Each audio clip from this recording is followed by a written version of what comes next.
우린 지금 민수기 22장부터 이제 이번 주일까지 24장까지 이 발람과 모압 왕 발락에 대한 이야기를 우리가 듣게 됩니다. 성경을 읽다 보면 이런 궁금증이 있게 되죠. 왜 이스라엘 백성들의 역사를 이야기하는데 이 모압 왕 발락과 이 발람의 이야기를 이렇게 긴 장을 통해서 소개하고 있을까라는 의문을 가져보게 됩니다. 왜 굳이 이스라엘 백성들은 전혀 등장하지 않고 이 발람과 발락의 이야기들로만 이 성경 말씀이 구성되고 있을까라는 그런 의문들을 가져보게 됩니다. 우린 이 의문들을 가져보면서 중요한 깨달음 하나를 가져보는 것은 하나님께서 이스라엘 백성들이 걸어가는 뒷모습 속에서 역사하고 계시는 모습을 이 발람과 발락의 이야기를 통해 우리에게 말씀하고 계신다는 겁니다. 어쩌면 이스라엘 백성들은 전혀 이런 일들이 일어나고 있다는 사실을 알지 못했을 가능성이 있습니다. 그들은 그저 광야길, 그들 앞에 있는 힘겹고 어려운 문제들만 바라보며 아마도 그 길을 걸어가고 있었지만 그들이 보지 못하는 뒷모습 속에 하나님께서 그들을 위해서 일하고 계시는 그 모습들을 어쩌면 지금 이 이스라엘 백성들에게 보여주고 말씀하고 계시는지 모른다라는 겁니다. 우리 인생도 마찬가지죠. 우린 그냥 힘들고 어려운 앞의 문제만 보고 인생길을 걸어가고 있지만 우리가 보지 못하는 곳에서 하나님께서 우리를 위해서 어떻게 일하시는지를 우린 생각해 보아야 합니다. 나를 위해서 나를 막으시고 또 나를 보호하시기 위해서 수많은 사람들을, 수많은 대적들을 어쩌면 지금도 막고 계시는 하나님을 우린 깨닫게 됩니다. 아마도 이스라엘 백성들이 여호와 하나님을 섬기고 출애굽한 이후에 그 많은 인원이 가나안 땅까지 행진하는 그 모습을 보았던 수많은 주변에 있는 사람들은 질투와 시기 혹은 두려움과 무서움 가운데 그들을 대할 수밖에 없었을 겁니다. 아마도 이 모압이라는 나라뿐 아니라 그들이 지나왔던 그 모든 길에서 만났던 수많은 사람들이 그러한 두려움 또 그러한 불안 가운데 있었을 수도 있다라는 겁니다. 아니 여호와 하나님이 누구길래 자기 백성들을 저 거대한 애굽으로부터 이끌어내시는가? 그 광야길에 아무것도 없는 그 광야길을 어떻게 40년 동안 걷게 하시는가? 그 하나님에 대한 소문이 그 지역 주변 나라들로 퍼져나가면서 아마도 사람들 마음속에는 크나큰 두려움, 무서움이 그들 속에 찾아왔고 어쩌면 이런 반응을 보이는 것은 당연한 일일 수 있습니다. 왜냐하면 그들에게 위협이 되고 또 그들에게 없는 신이 그들에게 있다라는 사실이 그들에겐 질투가 될 수 있는 사건이기 때문입니다. 어쩌면 모압 한 나라의 이야기를 소개하고 있지만 아마도 이스라엘 백성이 걸어가는 그 모든 길 가운데 지나가는 그 길 속에 있는 나라들은 동일한 두려움, 동일한 질투 시기를 가지고 이스라엘을 대했을 가능성이 있음을 보게 됩니다. 그런 의미에서 우리는 제일 먼저 오늘 기억해야 될 한 가지는 우리가 걸어가는 인생이라는 광야길에 보이지 않는 곳에서 우리를 위해 불뱀을 막으시고 우리를 위해 대적하고 우리를 저주하려고 하는 그런 세력들을 막으시는 우리 하나님의 손길을 기억하는 바로 거기에서 우리는 말씀을 시작해야 합니다. 그리고 오늘 성경 말씀에는 계속해서 이 발람이라는 이 선지자에 대한 이야기를 소개합니다. 어린 시절 이 발람에 대한 이야기를 들을 때는 이 발람이 여호와의 선지자라는 그런 착각도 한 적이 있습니다.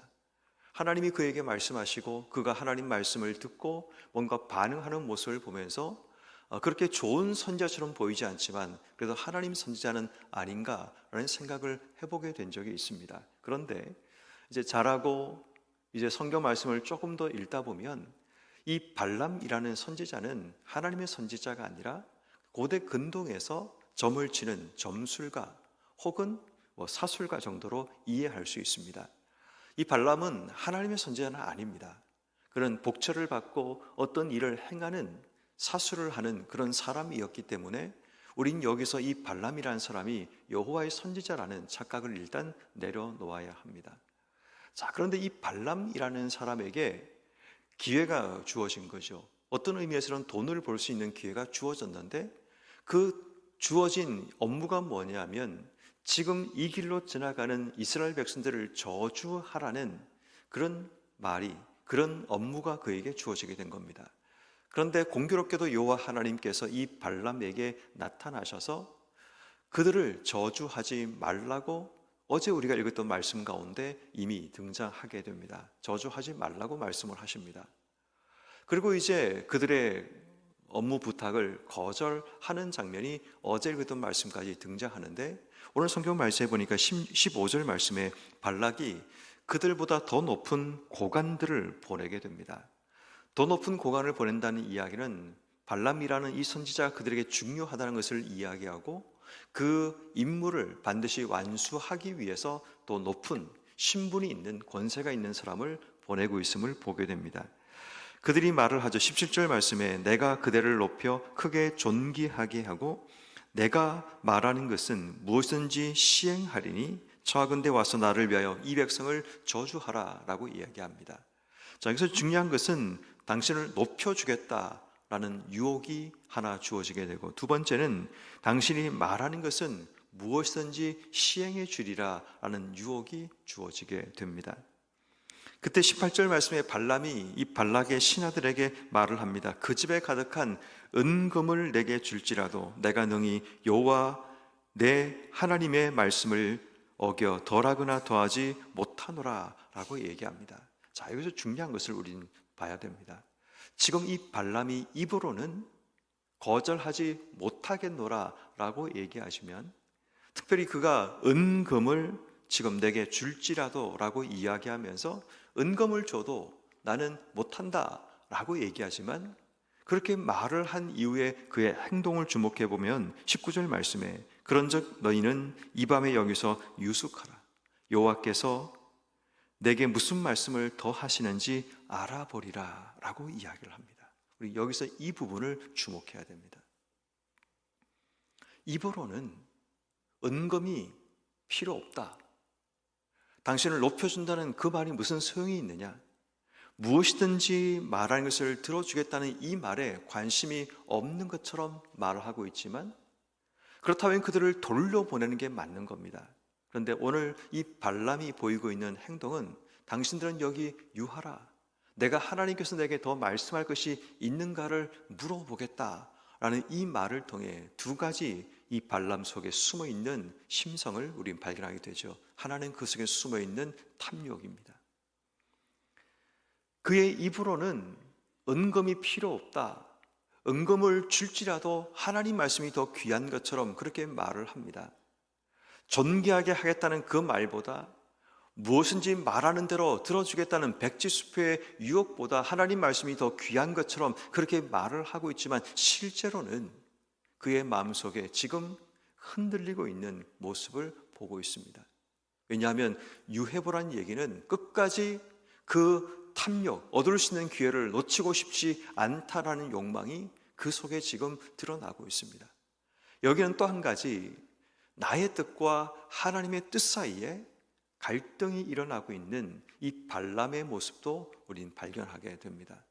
분명히 하나님께서 그 백성을 저주하지 말라고 이미 명확하게 말씀하셨지만, 자신의 뜻은 저주해서 자기가 원하는 결과를 얻기 원하는 그의 뜻이 지금 충돌하고 있는 겁니다. 그래서 지금 그들로 하여금 유숙하라, 내가 하나님께 더 물어보겠다라고 얘기합니다. 그런데 놀라운 것은 오늘 성경 말씀 그 다음 절을 보십시오. 2절 말씀에 보니까 밤에 하나님이 발람에게 이르시되 그 사람이 너를 부르러 왔거든 일어나 함께 가라. 그러나 내가 내게 이르는 말만 준행할지니라. 하나님이 가라고 하시는 겁니다. 그러니까 우린 여기서 헷갈리는 거죠. 아니, 하나님께서 가라고 하시는 것은 허용, 허락이 아닌가라고 생각하죠. 그런데 그 다음 절을 보면 22절 말씀에 그가 감으로 말미암아 하나님이 진노하심으로 여호와의 사자가 그를 막으셨다라고 얘기합니다. 아니, 지금 이게 상황이 어떻게 돌아가고 있는지를 우리가 되게 헷갈리게끔 본문이 되어 있습니다.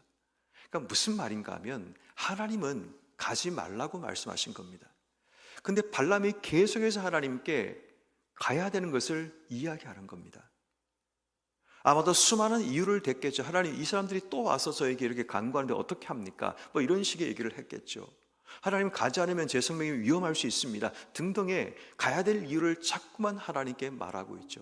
근데 이 부분을 보다 보면 사사기에 이스라엘 백성들에게 그들이 왕을 달라고 구하는 모습과도 유사한 모습이 드러나게 됩니다. 하나님께 왕을 구하고 있는 백성들에게 하나님께서 말씀하시죠. 너의 왕이 나인데 무슨 왕을 구하느냐? 세상의 왕과 같은 그런 존재가 너에게는 필요 없다라고 말씀하시지만 그렇지 않습니다. 하나님, 우리에게 왕이 필요합니다. 그러자 하나님께서 왕이 있으면 너희들에게 이런 문제가 있고 너희들이 노예가 되고 또 왕이 너희를 폭정을 하게 되면 너희가 힘들어진다라고 말을 하지만 괜찮습니다. 왕을 십시오라고 얘기를 하죠. 그러자 하나님께서 그러면 너희가 원하는 대로 하라라고 말씀을 하십니다. 그러면 그 원하는 대로 하라는 말씀이 정말 하나님께서 원하시는 하나님 뜻일까요? 하나님께서 그들에게 원하는 대로 하라는 이야기는 너희가 이 길을 가지 않기 원하지만 너희의 강청함 때문에 나는 손을 떼겠다라는 말씀이 될 수 있는 겁니다. 오늘 이 말씀도 동일합니다. 하나님께서는 이미 자기 뜻을 우리에게 분명히 말씀하십니다. 그런데 우린 자꾸만 하나님 뜻이 아닌 내 생각, 내 이익, 내가 원하는 결과를 위해 자꾸만 하나님께 간구하고 기도합니다. 우린 여기서 기도라는 것이 내 뜻을 하나님께 관철하는 것이냐, 하나님 뜻이 내 속에 들어오는 것인가를 분명하게 정의해야 합니다. 기도라는 것이 내 뜻을 하나님께 관철시킨다고 생각하면 우린 계속해서 내 주장과 내 생각을 하나님께 관철시키기 위해서 노력하게 됩니다. 하나님께서 거절하셔도 하나님이 허락할 때까지 우린 계속 그 얘기를 하게 됩니다. 그럼 나중에 하나님께서 마음대로 하라라고 얘기하십니다. 근데 그 마음대로 하라는 그 말씀이 정말 하나님께서 원하신 뜻이 아니라 우리가 너무 원하고 우리가 너무 바라다 보니까 하나님께서 너희 마음대로 하라, 그 결과에 대한 부분도 너희가 보라라는 말씀으로 우린 이해할 수 있는 겁니다. 그런 의미에서 오늘 본문의 발람도 정말 하나님께서 원하셔서 허락한 게 아니라 얼마나 이 발람이 하나님께 강청했으면 하나님께서 들으셨는가를 생각해야 됩니다. 그리고 하나님께서 가라고 하시지만 정말 이 발람이 자기의 목적, 그가 가야 될 이유는 한 가지죠. 저주하기 위해 간다는 겁니다. 그리고 그 저주를 하면 자기의 모든 백지수표가 그에게 주어지는 그 유혹 하나 보고 가고 있는 겁니다. 우리의 삶이라는 것이 내 뜻에 붙들려 있으면, 내가 원하는 눈에 보이는 이익에 붙들려 있으면 하나님 뜻이 보이지 않고 내 뜻만 내 삶을 지배하게 되는 그런 일이 일어나게 됩니다. 지금 발람은 그 모습을 보여주고 있습니다. 하나님께서 아니라고 말씀하시지만 내가 원하는 내 니즈가 너무 강해서 하나님의 뜻을 거절하고 가고 싶지만 자기 마음대로 갈 수 없어서 하나님의 허락을 구하고 있는 안타까운 인생을 우리에게 보여주고 있는 겁니다. 그렇게 해서 오늘 성경 말씀에 나귀와 이 발람의 사건이 이제 21절부터 등장하게 되는데, 우리가 주목해야 될 것은 뭐냐면 23절 말씀에 나귀가 여호와의 사자가 칼을 빼고 손을 들고 길에 선 것을 보고, 나귀가 보고라는 단어를 주목해 보십시오. 25절 말씀에 나귀가 여호와의 사자를 보고, 또다시 보고가 등장하고, 27절 말씀에 나귀가 여호와의 사자를 보고, 28절 말씀에 여호와께서 나귀의 입을 여시니 라고 기록하고 있습니다. 세 번에 걸쳐서 나귀는 여호와를 봅니다. 그런데 발람은 여호와를 보지 못합니다. 여호와를 보지 못하기 때문에 발람이 지금 하고 있는 행동을 보면 그가 채찍질을 하게 되고, 또 그가 때리는, 지팡이로 그를 때리는 그런 일까지 하게 됩니다. 하나님을 보지 못하는 자, 하나님을 보는 자의 확실한 구분이 등장하게 되죠. 비록 미물이었던 나귀는 여호와의 사자를 보았기 때문에 그의 삶은 피하고 도망치고 두려워하고 있지만, 여호와의 사자를 보지 못했던 이 발람은 때리고 채찍질하고 자기 욕망을 위해서 이 나귀를 이끌어가는 모습을 보게 된다는 겁니다. 우린 여기서 영적인 눈이 가려진 이 발람의 모습을 다시 한번 되짚어 보는 그런 기회가 됩니다. 우리 인생도 마찬가지죠. 눈이 가려져서 하나님께서 내 가는 길을 막으심에도 불구하고 자꾸만 우리의 욕망이, 우리가 원하는 어떤 결과에 대한 집착이 자꾸만 뭔가를 향해 집착하게 만들고 기도하게 만들고 뭔가를 이끌어 가려고 하는, 그러다가 안 될 때 채찍질을 하고 때리기까지 하면서 내가 원하는 욕망을 추구하려고 하고, 그 뒤에 보면 이 발람이 그렇게 말을 하죠. 내가 너에게 칼이 있었더라면 너를 죽였으리라 라고 29절 말씀에 그렇게 말을 하죠.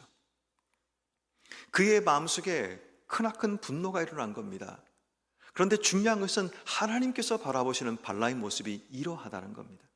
만약 하나님께서 칼이 있으셨다면 발람을 향해서 이렇게 행하지 않았을까? 하나님을 거절하고 거역하고 하나님의 길을 걷지 않으려고 하는 이 사람을 향해 하나님이 채찍이 있었다면 이 사람에게 채찍질을 하지 않았을까요? 하나님이 지팡이가 있으셨다면 이 발람을 때리지 않으셨을까요? 어쩌면 우리 인생이 이렇게 살고 있지 않는가를 돌아봐야 됩니다. 영적인 눈이 가려져서 보지 못해서 자꾸만 내가 원하는 욕망대로 내 삶을 살려고 하는 내 속에 숨어있는 나의 모습을 오늘 이 새벽은 돌아봐야 됩니다. 어쩌면 여러분 우리 인생에도 내 속에 숨어있는 욕망을 우리는 인지하지 못하고 하나님 뜻을 알지만 내 뜻이 너무 강해서 그 뜻을 관철시키기 위해 하나님께 끊임없이 불필요한 기도를 반복하고 있고, 하나님의 뜻을 이 땅 속에 내가 원하는 뜻을 관철시키기 위해서 나귀를 이끌고 때리고 채찍질하고 어쩌면 칼로 그를 쳐서라도 내가 원하는 뜻을 이루려고 하는 내 속에 숨어있는 그 욕망들을 돌아보는 시간이 되어야 하는 겁니다. 오늘 이 새벽에 우리는 이 발람과 같은 우리 속에 숨어있는 욕망들, 발람처럼 눈이 가려져서 하나님께서 막으심에도 불구하고 그것을 알지 못한 채 여전히 내가 원하는 욕망대로 그 길을 걸어가려고 하는 내 속에 숨어있는 욕망들을 돌아보는 귀한 시간이 되어야 될 줄 믿습니다.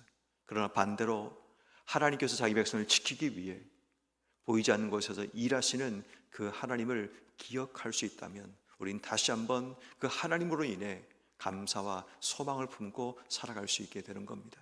그러면 오늘 하루 이 발람과 같이 내 속에 숨어있는 욕망 때문에 하나님 뜻을 거절하고 내 뜻대로 살려고 하는 우리 속에 숨어있는 그 마음들을 철저하게 내려놓게 해주시기를 하나님께 기도하시고, 반대로 여전히 내 걸어가는 인생길 가운데 보이지 않는 곳에서 나를 위해 일하시는 그 하나님을